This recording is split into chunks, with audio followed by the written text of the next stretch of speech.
గమనించండి. మీరు మీ ఇంటికి తాళం తీసి ఇతర ప్రాంతములకు వెళ్ళేటప్పుడు విలువైన బంగారం, వెండి నగదులు మీ బంధువుల దగ్గర కానీ లేదా తెలిసిన వారి దగ్గర కానీ లేదా బ్యాంకులో కానీ భద్రపరచుకోగలరు. మీరు ఇంటి వద్ద నుండి సుదూర ప్రాంతాలకు వెళితే LHMS సర్వీసెస్ వాడుకున్నట్లయితే పోలీసు వారు మీరు తిరిగి వచ్చే వరకు ఇంటి వద్ద సీసీ కెమెరాలను ఏర్పాటు చేసి పోలీస్ నిఘా కొనసాగించడం జరుగుతుంది.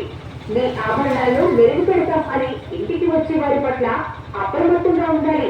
తక్కువ రేటుకు బంగారు, వెండి, నగలు అమ్ముతామని చెప్పే వారిని నమ్మవద్దు.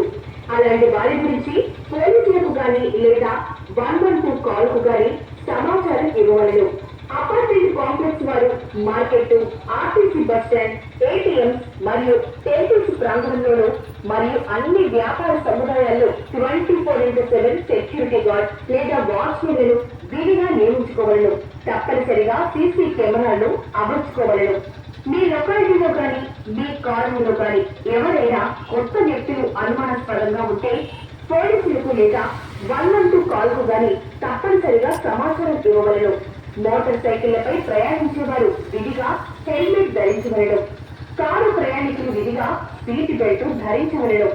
మీ యొక్క Aadhaar, bank account number, pan card వివరాలను ఎట్టి పరిస్థితుల్లో ఇతరులకు ఇవ్వరాదు. సెల్ ఫోన్ లో పై వివరములు, ఇతర OTP నెంబర్ల గురించి ఎవరైనా అడిగితే అట్టి వివరములు తెలుపరాదు.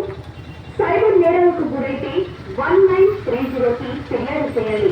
లోన్ యాప్స్ పట్ల అప్రమత్తంగా ఉండండి. అపరిచిత వ్యక్తులు పంపిన లింక్స్ ను క్లిక్ చేయవద్దు. సాధ్యమైనంత వరకు పట్టణ వాసులు తమ ఇళ్లకు సీసీ కెమెరాలను అమర్చుకోవలేదు.